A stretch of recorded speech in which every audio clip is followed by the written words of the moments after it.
Little Redcap. Once upon a time, there was a dear little girl who was loved by everyone who looked at her, but most of all by her grandmother. And there was nothing that she would not have given to the child. Once she gave her a little cap of red velvet, which suited her so well that she would never wear anything else. So she was always called Little Redcap. One day, her mother said to her, "Come, Little Redcap, here is a piece of cake and a bottle of wine. Take them to your grandmother. She is ill and weak, and they will do her good. Set out before it gets hot. And when you are going, walk nicely and quietly, and do not run off the path, or you may fall and break the bottle, and then your grandmother will get nothing. And when you go into her room, don't forget to say, 'Good morning,' and don't peep into every corner before you do it." "I will take great care," said Little Redcap to her mother, and gave her hand on it. The grandmother lived out in the wood, half a league from the village, and just as Little Redcap entered the wood, a wolf met her. Redcap did not know what a wicked creature he was, and was not at all afraid of him. "Good day, Little Redcap," said he. "Thank you kindly, wolf. Whither away so early, Little Redcap?" "To my grandmother's." "What have you got in your apron?" "Cake and wine. Yesterday was baking day, so poor sick grandmother is to have something good, to make her stronger." "Where does your grandmother live, Little Redcap?" "A good quarter of a league, farther on in the wood. Her house stands under the 3 large oak trees. The nut trees are just below." "You surely must know it," replied Little Redcap. The wolf thought to himself, "What a tender young creature. What a nice plump mouthful. She will be better to eat than the old woman. I must act craftily, so as to catch both." So he walked for a short time by the side of Little Redcap, and then he said, "See, Little Redcap, how pretty the flowers are about here. Why do you not look round? I believe too that you do not hear how sweetly the little birds are singing. You walk bravely along, as if you were going to school, while everything else out here in the wood is merry." Little Redcap raised her eyes, and when she saw the sunbeams dancing here and there through the trees, and pretty flowers growing everywhere, she thought, "Suppose I take grandmother a fresh nosegay? That would please her too. It is so early in the day that I shall still get there in good time." And so she ran from the path into the wood to look for flowers. And whenever she had picked one, she fancied that she saw a still prettier one farther on, and ran after it, and so got deeper and deeper into the wood. Meanwhile, the wolf ran straight to the grandmother's house and knocked at the door. "Who is there?" "Little Redcap," replied the wolf. "She is bringing cake and wine. Open the door." "Lift the latch," called out the grandmother. "I am too weak and cannot get up." The wolf lifted the latch. The door sprang open, and without saying a word, he went straight to the grandmother's bed and devoured her. Then he put on her clothes, dressed himself in her cap, laid himself in bed, and drew the curtains. Little Redcap, however, had been running about picking flowers, and when she had gathered so many that she could carry no more, she remembered her grandmother and set out on the way to her. She was surprised to find the cottage door standing open, and when she went into the room, she had such a strange feeling that she said to herself, "Oh dear, how uneasy I feel today, and at other times I like being with grandmother so much." She called out, "Good morning," but received no answer. So she went to the bed and drew back the curtains. There lay her grandmother, with her cap pulled far over her face and looking very strange. "Oh, grandmother," she said, "what big ears you have. The better to hear you with, my child," was the reply. "But grandmother, what big eyes you have," she said. "The better to see you with, my dear. But, grandmother, what large hands you have, the better to hug you with." "Oh, but, grandmother, what a terrible big mouth you have, the better to eat you with." And scarcely had the wolf said this, Then with one bound he was out of bed and swallowed up Redcap. When the wolf had appeased his appetite, he lay down again in the bed, fell asleep, and began to snore very loud. The huntsman was just passing the house and thought to himself, "How the old woman is snoring. I must just see if she wants anything." So he went into the room, and when he came to the bed, he saw that the wolf was lying in it. "Do I find you here, you old sinner?" said he. "I have long sought you." Then just as he was going to fire at him, it occurred to him that the wolf might have devoured the grandmother, and that she might still be saved. So he did not fire, but took a pair of scissors and began to cut open the stomach of the sleeping wolf. When he had made 2 snips, he saw the little red cap shining, and then he made 2 snips more, and the little girl sprang out, crying, "Ah, how frightened I have been! How dark it was inside the wolf!" And after that the aged grandmother came out alive also, but scarcely able to breathe. Redcap, however, quickly fetched great stones, with which they filled the wolf's belly, and when he awoke, he wanted to run away, but the stones were so heavy that he collapsed at once and fell dead. Then all 3 were delighted. The huntsman drew off the wolf's skin and went home with it. The grandmother ate the cake and drank the wine which Redcap had brought, and revived. But Redcap thought to herself, "As long as I live, I will never by myself leave the path to run into the wood when my mother has forbidden me to do so." It is also related that once, when Redcap was again taking cakes to the old grandmother, another wolf spoke to her and tried to entice her from the path. Redcap, however, was on her guard and went straight forward on her way, and told her grandmother that she had met the wolf and that he had said good morning to her, but with such a wicked look in his eyes that if they had not been on the public road, she was certain he would have eaten her up. "Well," said the grandmother, "we will shut the door, that he may not come in." Soon afterwards, the wolf knocked and cried, "Open the door, grandmother. I am little Redcap, and am bringing you some cakes." But they did not speak or open the door. So the grey-beard stole twice or thrice round the house, and at last jumped on the roof, intending to wait until Redcap went home in the evening, and then to steal after her and devour her in the darkness. But the grandmother saw what was in his thoughts. In front of the house was a great stone trough, so she said to the child, "Take the pail, Redcap. I made some sausages yesterday, so carry the water in which I boiled them to the trough." Redcap carried until the great trough was quite full. Then the smell of the sausages reached the wolf, and he sniffed and peeped down, and at last stretched out his neck so far that he could no longer keep his footing, and began to slip, and slipped down from the roof straight into the great trough, and was drowned. And Redcap went joyously home, and no one ever did anything to harm her again. The Wolf and the 7 Young Goats. There was once upon a time an old goat who had 7 little kids and loved them with all the love of a mother for her children.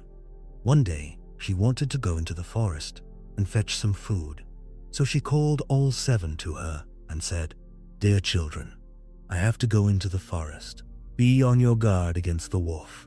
If he comes in, he will devour you all, skin, hair, and everything. The wretch often disguises himself, but you will know him at once by his rough voice and his black feet." The kids said, "Dear mother, we will take good care of ourselves. You may go away without any anxiety." Then the old one bleated and went on her way with an easy mind. It was not long before someone knocked at the house door and called, "Open the door, dear children. Your mother is here and has brought something back with her for each of you."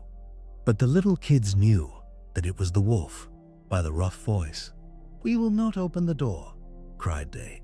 "You are not our mother. She has a soft, pleasant voice, but your voice is rough. You are the wolf." Then the wolf went away to a shopkeeper and bought himself a great lump of chalk, ate this, and made his voice soft with it.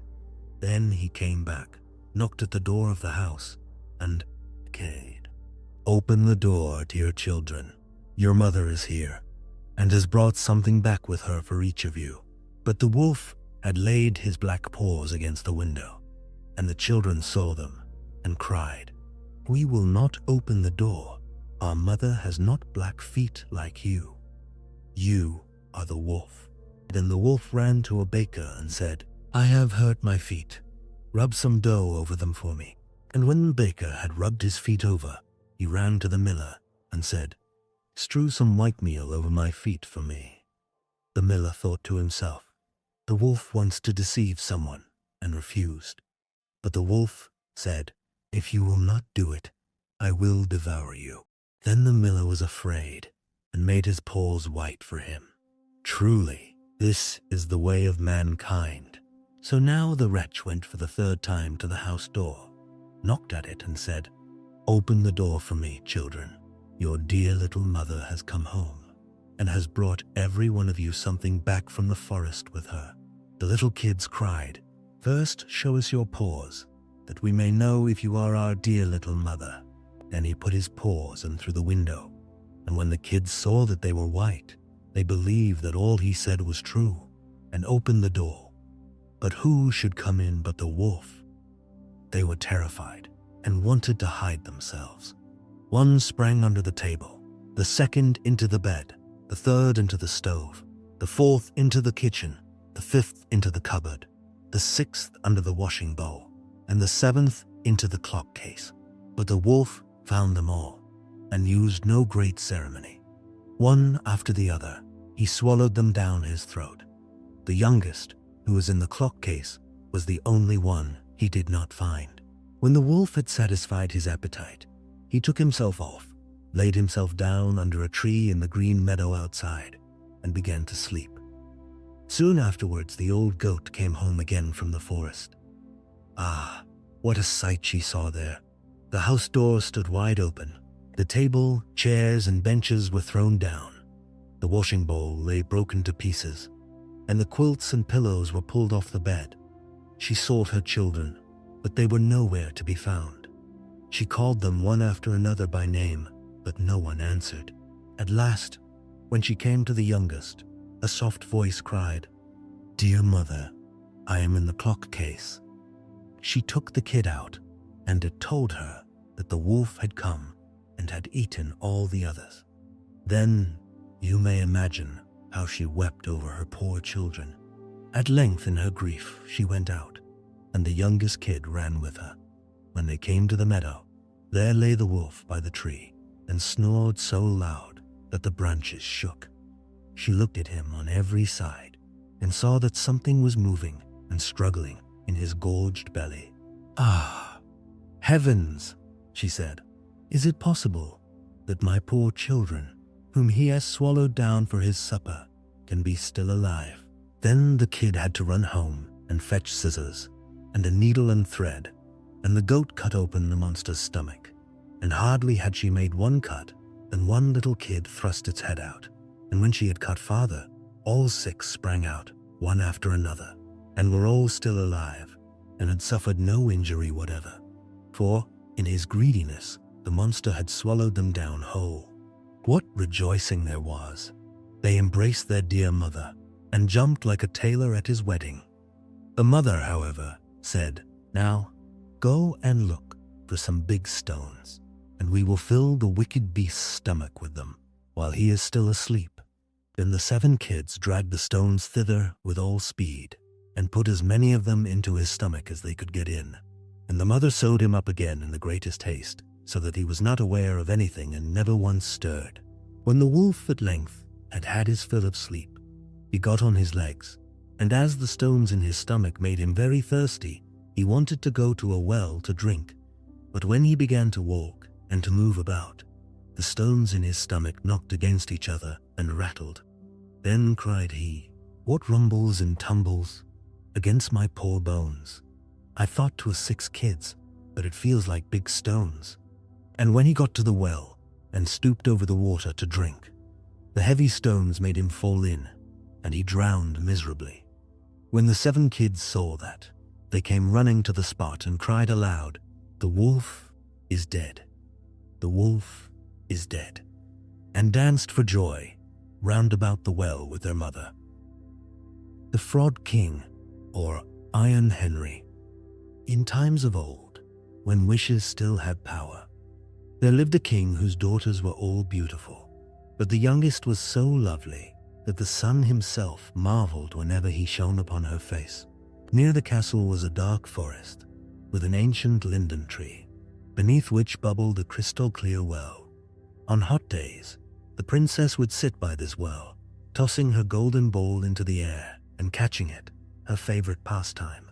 One day, the ball slipped from her grasp and fell into the well.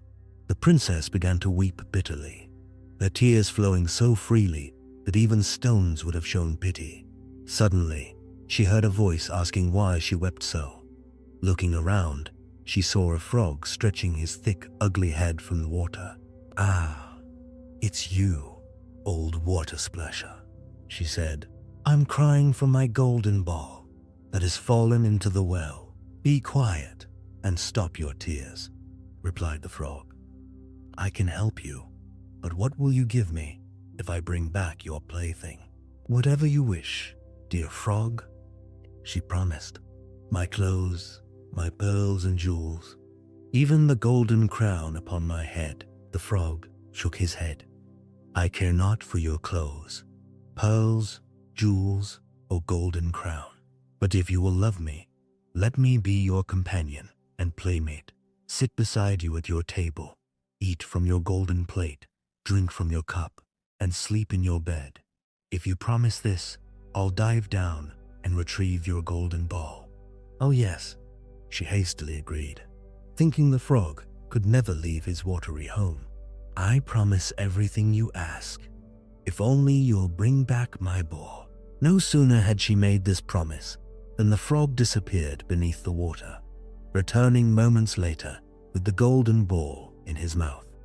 The princess, overjoyed, snatched her ball and ran home, forgetting the frog entirely. The next day, as the royal family sat at dinner, something came hopping up the marble staircase. Clip, clip, clip, clip. Then came a knock at the door, and a voice called out, "Princess, youngest princess, open the door for me. Don't you remember what you promised yesterday by the cool waters of the well? Princess, youngest princess, open the door for me." The princess told her father everything. The king said sternly, "What you have promised, you must keep. Go and open the door." She obeyed, and the frog hopped in, following her to her chair. "Lift me up beside you," he demanded. When she hesitated, her father commanded her to comply. The frog then insisted on sharing her golden plate and cup, which she did with visible disgust. When the meal ended, the frog announced, "I am tired and wish to sleep.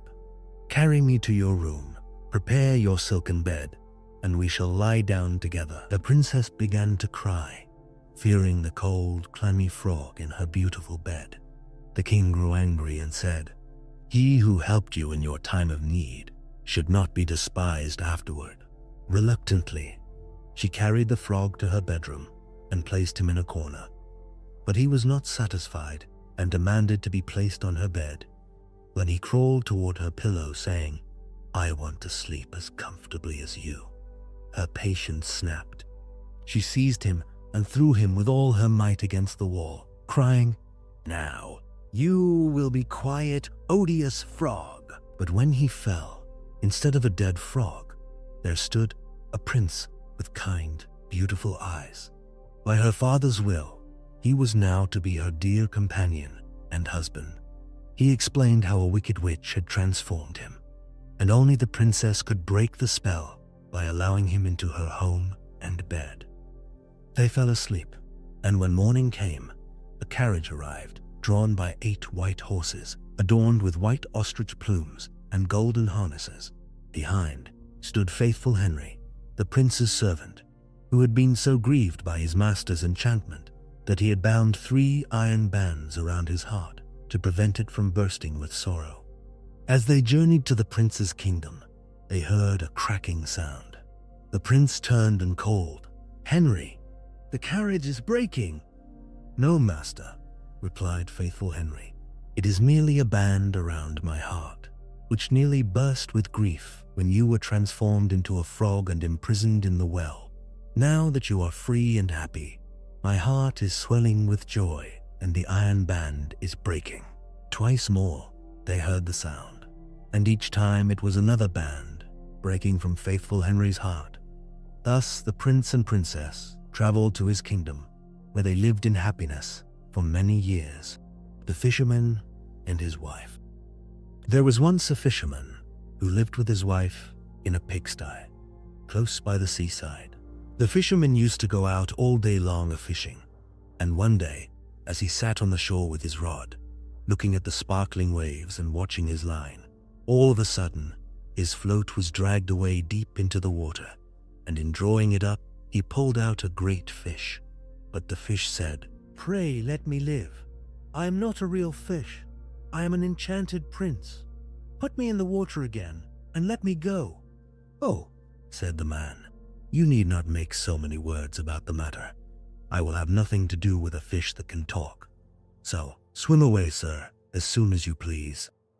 Then he put him back into the water, and the fish darted straight down to the bottom and left a long streak of blood behind him on the way. When the fisherman went home to his wife in the pigsty, he told her how he had caught a great fish, and how it had told him it was an enchanted prince, and how, on hearing it speak, he had let it go again.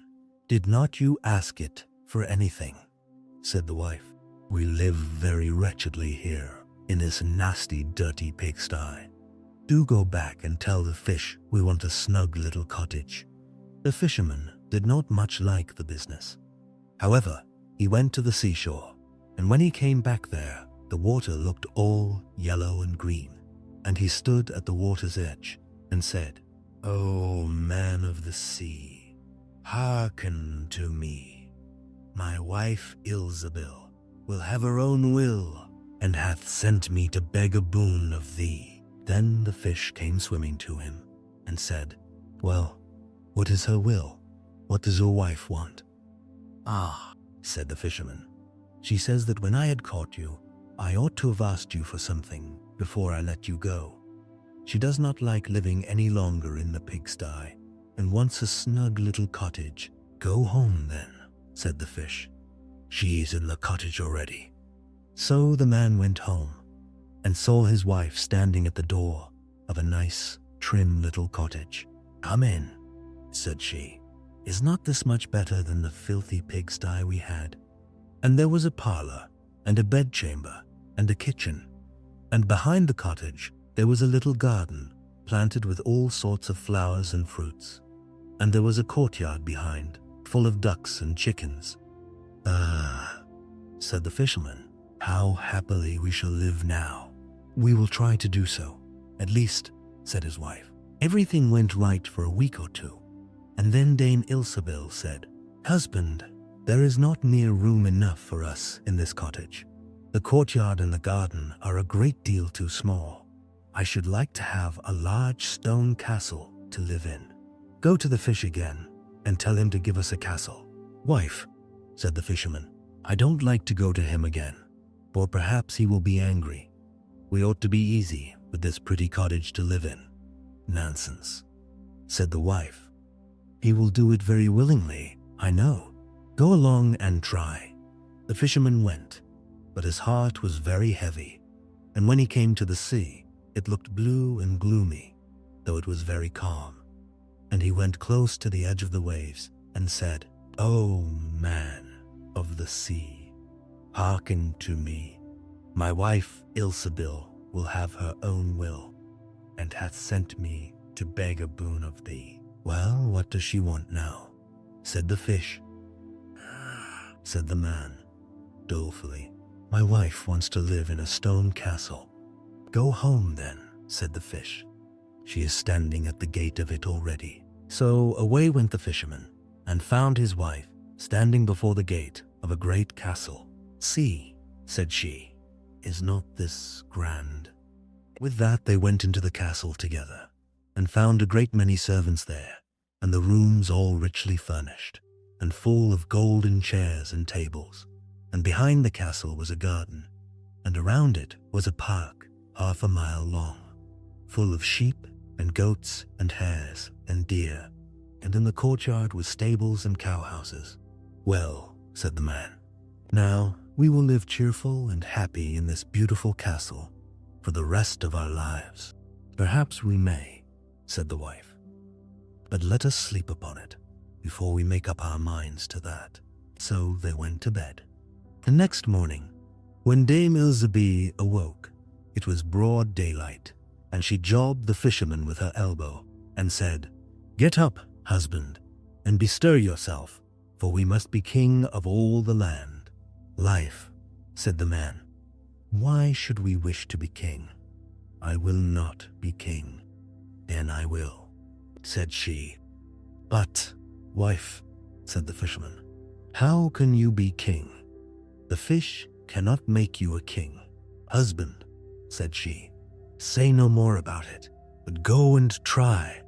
I will be king." So the man went away, quite sorrowful to think that his wife should want to be king. This time, the sea looked a dark grey color and was overspread with curling waves and the ridges of foam, as he cried out, "O man of the sea, hearken to me. My wife Ilsebil will have her own will, and hath sent me to beg a boon of thee." "Well, what would she have now?" said the fish. "Alas," said the poor man, "my wife wants to be king." "Go home," said the fish. "She is king already." Then the fisherman went home, and as he came close to the palace, he saw a troop of soldiers and heard the sound of drums and trumpets. And when he went in, he saw his wife sitting on a throne of gold and diamonds, with a golden crown upon her head, and on each side of her stood 6 fair maidens, each a head taller than the other. "Well, wife," said the fisherman, "are you king?" "Yes," said she, "I am king." And when he had looked at her for a long time, he said, "What a fine thing it is to be king. Now we shall never have anything more to wish for as long as we live." "I don't know how that may be," said she. "Never is a long time. I am king, it is true, but I begin to be tired of that, and I think I should like to be emperor." "Alas, wife, why should you wish to be emperor?" said the fisherman. "Husband," said she, "go to the fish. I say I will be emperor." "Ah, wife," replied the fisherman, "the fish cannot make an emperor, I am sure, and I should not like to ask him for such a thing." "I am king," said Ilsebil, "and you are my slave, so go at once." So the fisherman was forced to go, and he muttered as he went along, "This will come to no good. It is too much to ask. The fish will be tired at last, and then we shall be sorry for what we have done." He came to the sea, and the water was quite black and muddy, and a mighty whirlwind blew over the waves and rolled them about. But he went as near as he could to the water's brink and said, "O man of the sea, hearken to me. My wife Ilsebil will have her own will, and hath sent me to beg a boon of thee." "What would she have now?" said the fish. "Ah," said the fisherman, "she wants to be emperor." Go home," said the fish. "She is emperor already." So he went home again, and as he came near, he saw his wife, Ilsebil, sitting on a very lofty throne, made of solid gold, with a great crown on her head, full 2 yards high, and on each side of her stood her guards and attendants in a row, each one smaller than the other, from the tallest giant down to a little dwarf no bigger than my finger. And before her stood princes and dukes and earls. And the fisherman went up to her and said, "Life, are you emperor?" "Yes," said she, "I am emperor," as he gazed upon her. "What a fine thing it is to be emperor." "Husband," said she, "why should we stop at being emperor? I will be pope next." "Wife," said he. "How can you be pope? There is but one pope at a time in Christendom." "Husband," said she, "I will be pope this very day." "But," replied the husband, "the fish cannot make you pope." "What nonsense!" "Ooh," said she. "If he can make an emperor, he can make a pope. Go and try him." So the fisherman went. But when he came to the shore, the wind was raging, and the sea was tossed up and down in boiling waves, and the ships were in trouble and rolled fearfully upon the tops of the billows. In the middle of the heavens there was a little piece of blue sky, but toward the south all was red, as if a dreadful storm was rising. At this sight the fisherman was dreadfully frightened, and he trembled so that his knees knocked together. But still he went down near to the shore and said, "O man of the sea, hearken to me. My wife Ilsebil will have her own will, and hath sent me to beg a boon of thee." "What does she want now?" said the fish. "My wife wants to be pope." "Go home," said the fish. "She is pope already." Then the fisherman went home and found Ilsebil sitting on a throne that was 2 miles high, and she had 3 great crowns on her head, and around her stood all the pomp and power of the church, and on each side of her were 2 rows of burning lights, of all sizes, the greatest as large as the highest and biggest tower in the world, and the least no larger than a small rushlight. "Wife," said the fisherman, as he looked at all this greatness, "are you pope?" "Yes," said she, "I am pope." "Well, wife, it is a grand thing to be pope, and now you must be easy, for you can be nothing greater." "I will think about that," said the wife. Then they went to bed, but Dame Ilsebil could not sleep all night for thinking what she should be next. At last, as she was dropping asleep, morning broke, and the sun rose. "Ha," thought she, as she woke up and looked at it through the window. "After all, I cannot prevent the sun rising." At this thought she was very angry, and wakened her husband, and said, "Husband, go to the fish and tell him I must be lord of the sun and moon." The fisherman was half asleep, but the thought frightened him so much that he started and fell out of bed. "Alas, wife," said he, "cannot you be easy with being pope?" "No," said she, "I am very uneasy, as long as the sun and moon rise without my leave." "Go to the fish at once." Then the man went shivering with fear, and as he was going down to the shore, a dreadful storm arose, so that the trees and the very rocks shook, and all the heavens became black with stormy clouds, and the lightning played, and the thunders rolled, and you might have seen in the sea great black waves, swelling up like mountains with crowns of white foam upon their heads. And the fisherman crept towards the sea, and cried out, as well as he could, "O man of the sea, hearken to me. My wife Ilsebil will have her own will, and hath sent me to beg a boon of thee." "What does she want now?" said the fish. "Ah," said he, "she wants to be lord of the sun and moon." "Go back to your pigsty again," said the fish, "and there you will find her." And there they live to this very day. Rapunzel. There once lived a husband and wife who long wished for a child. Finally, their hopes were to be fulfilled.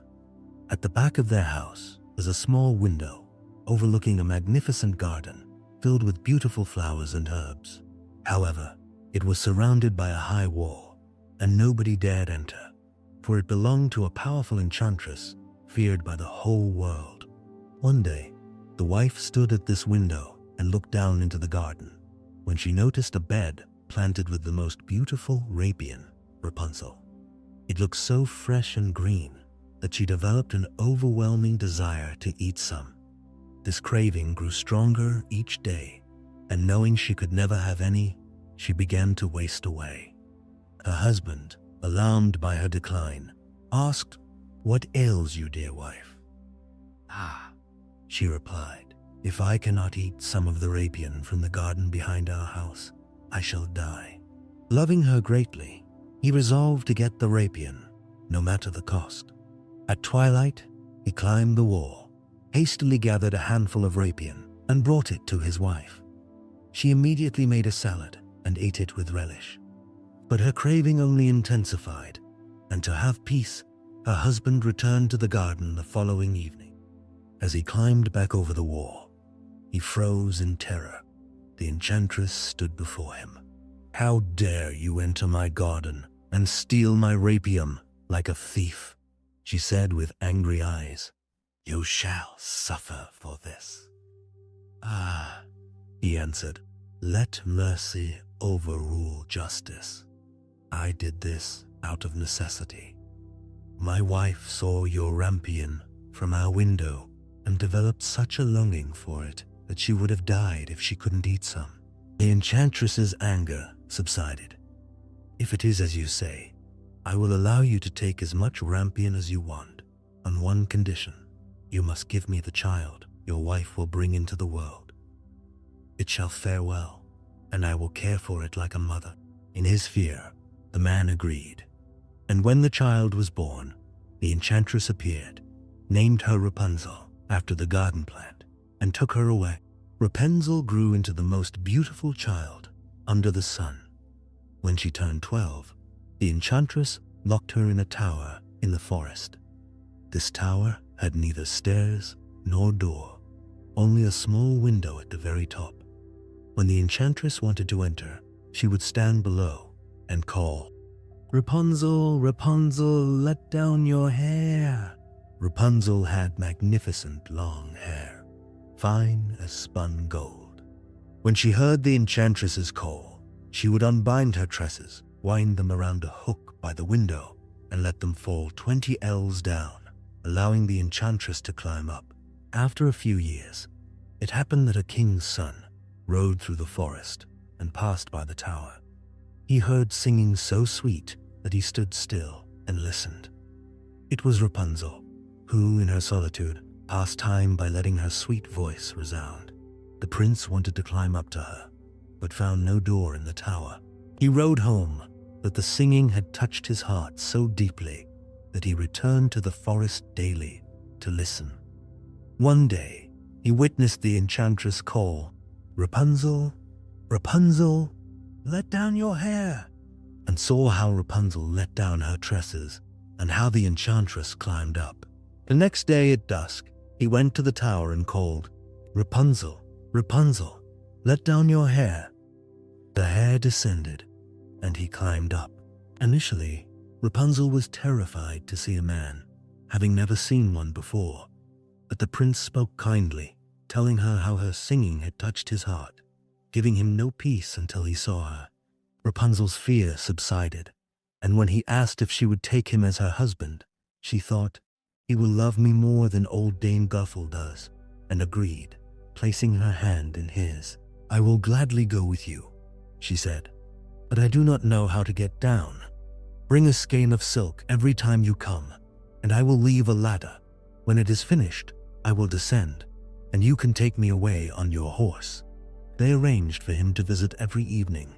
As the old woman came during the day, the enchantress noticed nothing until one day Rapunzel thoughtlessly said, "Tell me, Dame Gothel, why are you so much heavier to draw up than the young prince who will be here soon?"